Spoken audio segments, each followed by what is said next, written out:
அனைவருக்கும் வணக்கம். Option tricky trade channel மூலம் உங்களை சந்திப்பதில் மிக்க மகிழ்ச்சி அடைகிறேன். நான் உங்கள் சந்தோஷ். நான் செபியில் பதிவு பெற்ற பங்காளசர் கிடையாது. இது பயிற்சிக்கான காணொளி. எந்த பரிந்துரையும் நாம் வழங்குவது இல்லை. நம்மளுக்கு வந்துட்டு ஜூலை 25ஆம் தேதி நம்ம கட்டண பயிற்சி ஆரம்பிக்கிறது. ஆப்ஷன் டேபிளை பற்றி விருப்பமுள்ளவர்கள் 9842610908 என்ற வாட்ஸ்அப் எண்ணுக்கு தொடர்பு கொண்டு அதனை தகவல் பெற்றுக்கொள்ளலாம். எங்களுடைய இணைந்தாலே விட்டு விடலாம் அப்படிங்கிற எண்ணத்தில் பங்கேற்க வேண்டாம். இது ஒரு கற்றலுக்காக நீங்கள் சந்தையை அப்சர்வ் செய்து பார்க்கக்கூடிய வாய்ப்பும் அதை சுய ஆய்வு செய்யக்கூடிய வாய்ப்பும் உங்களுக்குன்னு தனியாக ஒரு ஸ்ட்ராட்டஜி அமைக்கக்கூடிய வாய்ப்பு இருக்கும்போது தான் இந்த கட்டண பயிற்சி உங்களுக்கு உதவும். ஏனென்றால் நம்ம இந்த இடத்துல பை பண்ணலாம், இந்த இடத்துல செல் பண்ணலாம் அப்படிங்கிற மாதிரி பரிந்துரையாக நம்மளுடைய வகுப்பு இருக்காது. ஆப்ஷன் வர்த்தகத்தில் ப்ரீமியம் பேஸில் சந்தையை எப்படி பார்க்கணும் அப்படிங்கிற என்னுடைய அனுபவத்தை தான் நான் பகிர்கிறேன். அதனால் நீங்கள் ஏதாச்சும் தொடர்ச்சியாக நட்டமாயிட்டே இருப்பீங்க. உடனடியாக நான் லாபமாக மாற்றி ஆகணும் அப்படிங்கிற மாதிரி ஏதாச்சும் ஒரு ப்ரெஷர்லேயே வருவீங்க. அந்த மாதிரி வரவங்களால என்ன பண்ண முடியும்னா சந்தையை அப்சர்வ் பண்ண முடியாது. அவங்களால உடனடியாக நம்ம கற்றல் திறனையும் உடனடியாக செய்ய இயலாது. அதனால் எங்களிடம் இணைந்தாலே வெற்றி பெற்று விடலாம் அப்படிங்கிற எண்ணத்தில் பங்கேற்காமல் உங்கள் மீது நம்பிக்கை வைத்து நீங்கள் பங்கேற்கலாம். இன்றைக்கி பார்த்திங்கன்னா சந்தை 270 புள்ளிகள் இறங்கியிருக்காங்க. இது ரொம்ப ரொம்ப ரேர். இது ப்ராபபிலிட்டி ஆஃப் சான்சஸில் இது ரொம்ப குறைவான ஒரு விஷயம். ஏன்னா நேற்றைய சந்தை பார்த்திங்கன்னா உங்களுக்கு ஏற்றம் அப்படிங்கிறது பார்த்திங்கன்னா ஒரு நல்ல ஏற்றம். ஏன்னா நம்மளுக்கு 24,504 லோ வச்சுட்டு 24,837 க்ளோசிங் 800 கொடுத்துருந்தாங்க. அப்போ டைம் வேல்யூ கால் சைடு இருக்கும். அதனால் இன்றைக்கி பார்த்திங்கன்னா ஒரு கேப் அப், அதாவது நேற்றைய ஹைக்கு மேலே ஆரம்பமானாலே அது கேப் அப் தான். அப்படி அந்த கேப் அப் ஆனவங்க என்ன பண்ணியிருக்கணும் அப்படின்னா இந்த மாதிரி சிச்சுவேஷன் அமைஞ்சிருக்கக்கூடாது. ஓப்பன் ஹை அந்த மாதிரி சிச்சுவேஷன் அமைஞ்சிருக்கக்கூடாது. அதே போல் நம்ம காலையிலேயே சொன்ன வணிகம் தான். என்னென்னா சொன்ன வணிகம்னா வணிகம் செய்யறதுக்கு இது பண்ணல. நேற்றைய இதை பிரித்து பார்க்க சொல்லியிருந்தோம். 24,504, 24,837. அப்போ 330 புள்ளிகள் அப்படின்னா 165 புள்ளிகள் அப்படிங்கிறது சராசரி. அப்போ இதை எதற்கு கீழே வந்திருக்கக்கூடாதுன்னா ஒரு 165 புள்ளிகள்னால் 24,670 அப்படிங்கிற ரேஞ்ச் நம்மளுக்கு ரொம்ப ரொம்ப முக்கியம். அப்போது இந்த 670ற்கு கீழே இருக்கிறதும் 670ற்கு மேலே இருக்கிறதும், அப்போ 670ற்கு மேலே இருக்கிற வர மட்டும்தான் அந்த பையிங் ப்ரெஷர் மெயின்டைன் பண்ணக்கூடிய வாய்ப்புகள் இருந்திருக்கும். இந்த 670ங்கிறது இன்னொரு விஷயம் இருக்குது. லைஃப் டைம் ஹையாக நம்மளுக்கு 640 அந்த மாதிரி தான் இருந்தது, 650. அப்போ அது அருகே இருந்தது தான். அப்போ அதற்கு மேலே, அதாவது இதற்கு முந்தைய ஹை அதற்கு மேலே நம்மளுக்கு நிலை பெற்று இருக்க வேண்டும். அப்போது அதை நம்மளால் ஸ்டேபிள் பண்ண முடியல அப்படிங்கும்போது இது ஒரு மிக முக்கிய காரணியாக மாறிடுச்சு. நேற்றைய ஷார்ட் கவரிங்க்கு உண்டான வாய்ப்பை நம்ம சொல்லியிருந்தோம். அப்பவும் ஒரு நண்பர் சப்ஸ்கிரைபர் ஒரு அப்போ மார்க்கெட் ஒரு ஹெவி வெயிட் ஸ்டாக்னால ஏறலையா அப்படின்னு கேட்டிருந்தார். அதுவும் ஒரு காரணம். அப்போ அதே போல் சேம் நீங்கள் பார்த்தீங்கன்னா உங்களுக்கு தெரியும், இன்றைக்கி கான்ட்ரிபியூஷன் டு இண்டெக்ஸில் மார்க்கெட்டை ஏற்றக்கூடிய வாய்ப்புக்கு அமைந்தது பார்த்திங்கன்னா இன்ஃபோசிஸ். அது அவங்களும் ஃபெயிலியர் ஆகிட்டாங்க இன்றைக்கி கேப் அப் ஆகிட்டு. அதுக்கப்புறம் பார்த்திங்கன்னா ITC, Asian paint, LTM and Britannia இவங்க தான் பாசிட்டிவில் இருக்காங்க. மற்றதெல்லாம் பார்த்திங்கன்னா நம்மளுக்கு நெகட்டிவ். அப்போ ஏற்றத்தை விட இறக்கத்து தான் அதிகமாக இருந்தது. அப்போ இதில் பார்த்திங்கன்னா அது ஹெவி வெயிட்டாக நம்ம சொல்லியிருக்கோம் ரிலையன்ஸ். இந்த ஹெவி வெயிட் ஸ்டாக்ஸ் ஏதாச்சும் அப்பர்ட்லேயோ அல்ல டவுன்வேர்ட்லேயோ இருக்கும்போது அதனுடைய தாக்கம் எப்படி? இப்போ சப்போஸ் மார்க்கெட் இன்றைக்கி மேலே போயிருக்கணும் அப்படின்னா இந்த ரிலையன்ஸ் நிறுவனத்தோட இப்போ இன்றைக்கி 2% அவங்க இறங்கியிருக்காங்க. ஏதாச்சும் அன்எக்ஸ்பெக்டடாக இப்போ இவங்க 2% இறங்கிட்டு இங்கேருந்து -0.5 முடிகிறாங்கன்னு வச்சுக்கோங்க. அது ஒரு சந்தையை ஒரு நல்ல ஒரு தாக்கத்தை ஏற்படுத்தியிருக்கும் மேலே ரெக்கவருக்கு. அப்போது இவங்க இதுலேயே நம்மளுக்கு என்ன ஆயிருக்கணும், ஷார்ட் அடித்தவங்க கவர் பண்ணியிருக்கணும். அதாவது புட் செல்லர், கால் செல்லர். அப்போ இந்த கால் செல்லர் அவங்க ப்ராஃபிட்டை புக் பண்ணுறாங்க அப்படின்னா இவங்க மேலே வரணும். அப்போ அந்த ஆப்பர்ச்சுனிட்டி ஒன்று இருந்தால் மட்டும்தான். அதாவது நான் சொல்ல வர கருத்து என்னென்னா, இப்போ இவங்க ஏற்றத்தை விட இன்ஃபோசிஸ் பெருசாக ஏற்றத்தை இது தக்க வைக்கல, அவங்களும் ஃபால் ஆகிட்டாங்க. இந்த ஸ்டாக் ஏறி வர இம்பேக்டை விட சப்போஸ் இந்த இறக்கத்தில் மார்க்கெட் ஏறணும் அப்படின்னு ஒரு வாய்ப்பாக இருந்ததுன்னா இவங்களுடைய ஷார்ட் கவரிங் தான் வாய்ப்பாக இருந்திருக்குமே தவிர மற்றபடி இல்லை. அப்போது இதில் பார்த்தீங்கன்னா ஹெவி வெயிட் வந்து ரிலையன்ஸ் அப்படி இருந்தாச்சு, அடுத்து டாடா மோட்டார், பஜாஜ் ஃபினான்ஸ். முதல் ரிலையன்ஸ் இருந்தாலே போதும். நம்ம சொல்லியிருக்கிறோம் இடையில 2 ஷார்ட்ஸ் போட்டிருக்கோம், 2 வீடியோவே போட்டிருக்கோம் நினைக்கிறேன். ரிலையன்ஸ் வந்துட்டு அன்றைக்கி மார்க்கெட் நல்லா கேப் டவுன் ஆச்சு. ரிலையன்ஸ் வந்து பாசிட்டிவில் இருக்குது, அவ்வளோ சீக்கிரம் மார்க்கெட் இறங்க விடாதுன்னு சொல்லியிருந்தோம். அன்றைக்கி பார்த்தா மார்க்கெட் அப்படி ஏறிச்சு. அப்போ அந்த மாதிரி ப்ராபபிலிட்டி ஆஃப் சான்சஸ் நம்ம பார்க்கணும். அப்போ மார்க்கெட் வந்துட்டு நெகட்டிவ் வராங்கன்னா இந்த ஹெவி வெயிட் ஸ்டாக்ஸ் ஏதாச்சும் இருக்கிறாங்களா, கான்ட்ரிபியூஷனில் இருக்கிறாங்களா அப்படிங்கிறதை நம்ம செக் பண்ணிகிட்டே இருக்கணும். அப்போ அது ரொம்ப ரொம்ப முக்கியம். நேற்று பதிவு பண்ண நண்பர் வந்துட்டு அவர் சரியாக தான் பதிவு செஞ்சுருக்காரு, அவருக்கு நன்றி. அடுத்தது வந்து பார்த்திங்கன்னா ஆப்ஷன் டேபிள் நம்மளுக்கு வந்துட்டு 24,600 put option, 24,700 put option, 24,700 call option, 24,500 put option. அப்போ 24,700 மையம் பண்ணிட்டாங்க. அப்போ 24,700 மையம் பண்ணும்போது நம்மளுக்கு வந்து இங்கே ஒரு ஸ்ட்ராடல் இருக்கிற மாதிரியும், நம்மளுக்கு 24,600 புட் 700 காலுக்கு ஒரு ஸ்ட்ராங்கல் இருக்கிற மாதிரி இருக்கலாம். அது ஸ்ட்ராடலே நம்ம ஃபஸ்ட் எடுத்துக்கலாம்.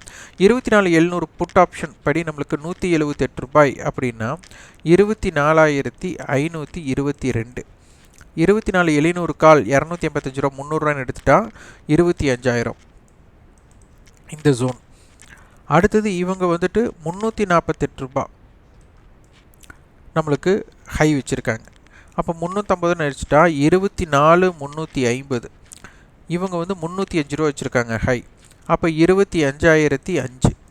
அப்போ இதுக்குள்ளே தான் ஜோன். 24,700 கால் புட்டோட கண்ட்ரோல் பாயிண்ட் அப்படின்னு எடுத்துக்கிட்டா இன்றைய தினத்தோட இம்பேக்ட் இது வந்து ப்ரீவியஸ் க்ளோஸோட பேஸில் நம்ம எடுத்துருக்கிறோம். அப்போது இன்றைய கரண்ட் மார்க்கெட்டோட லெவல்ஸில் உங்களுக்கு இதுதான் இம்பேக்டட் ஜோனாக இருந்திருக்கும் 24. அப்போது இந்த 24,522க்கு கீழே நிலை பெற்றிருந்தால் தான் அதற்கு தகுந்த மாதிரி மார்க்கெட்டோட மொமெண்டம் மாறி இருக்கும். இது ரொம்ப ரொம்ப முக்கியமான ஒன்று. நீங்கள் இதை பார்த்துட்டு வந்தால் தெரியும் இந்த அட்டவணை நம்மளுக்கு மாற்றம் எப்படி ஏற்படுகிறது அப்படிங்கிறதை நம்ம கவனிக்கணும். அடுத்தது ஆப்ஷன் செயின் இம்ப்ளைட் வாலிட்டி. இம்ப்ளைட் வாலிட்டி நம்மளுக்கு அதிகமாக தான் இருக்குது. அதனால் வந்து ஓடிஎம் ஆப்ஷனே இந்த இடத்துல எல்லாம் நம்மளுக்கு ஆக்டிவில் இருக்கிறாங்க. அப்போ அதனால் மார்க்கெட் வந்துட்டு அதிகமான ஏற்ற இறக்கம் இருக்கிறதுக்கு உண்டான வாய்ப்புகள் இருக்குது.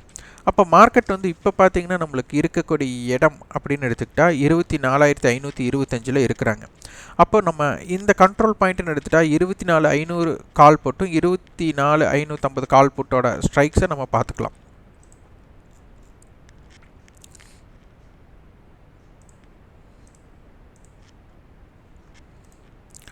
24,500 இது அப்போ கண்ட்ரோல் பாயிண்ட். ஏன்னா ஆப்ஷன் டேபிள் வந்துட்டு நம்மளுக்கு 24,600 புட் 700 புட்டோட முடிஞ்சிடுச்சு. நம்மளுக்கு வந்துட்டு ஸ்பாட் இருக்கிற பக்கம் ஃபியூச்சர் இருக்கிற பக்கம் நியர்பை இருக்கிற ஸ்ட்ரைக் வந்து புட் ஆப்ஷன் இல்லை.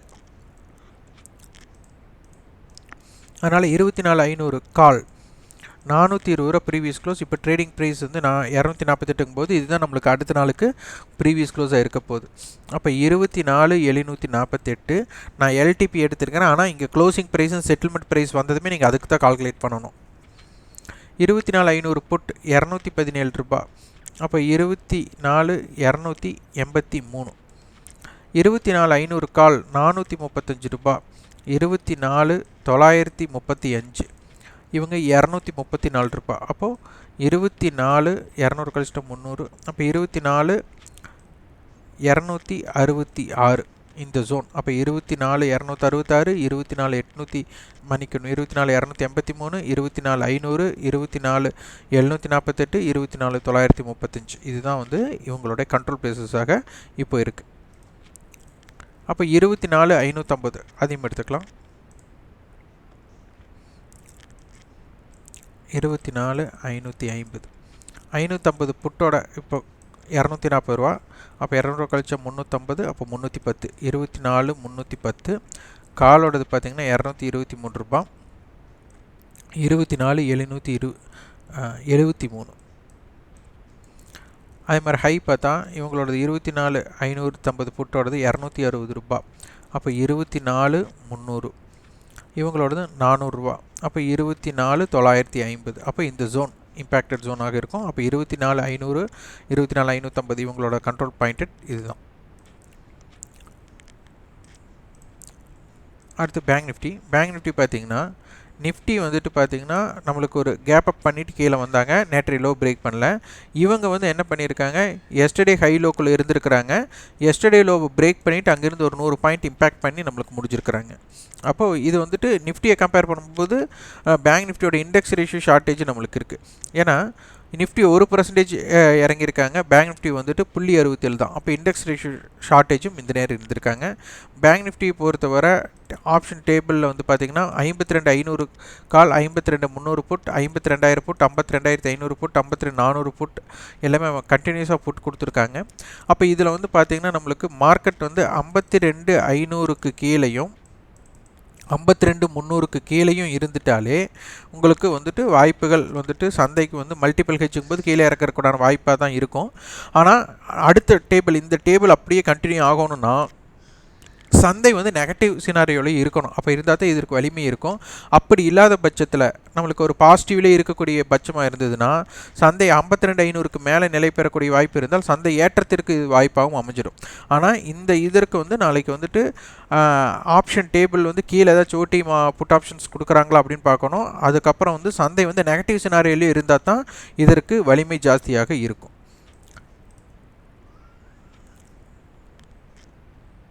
அப்போ 52,200 தான் நம்மளுக்கு வந்துட்டு இப்போ ஃபியூச்சர் இருக்கிறக்கு வாய்ப்பு. அதனால் 52,200 என்ன சொல்ல வராங்க அப்படிங்கிறத பார்த்துடலாம்.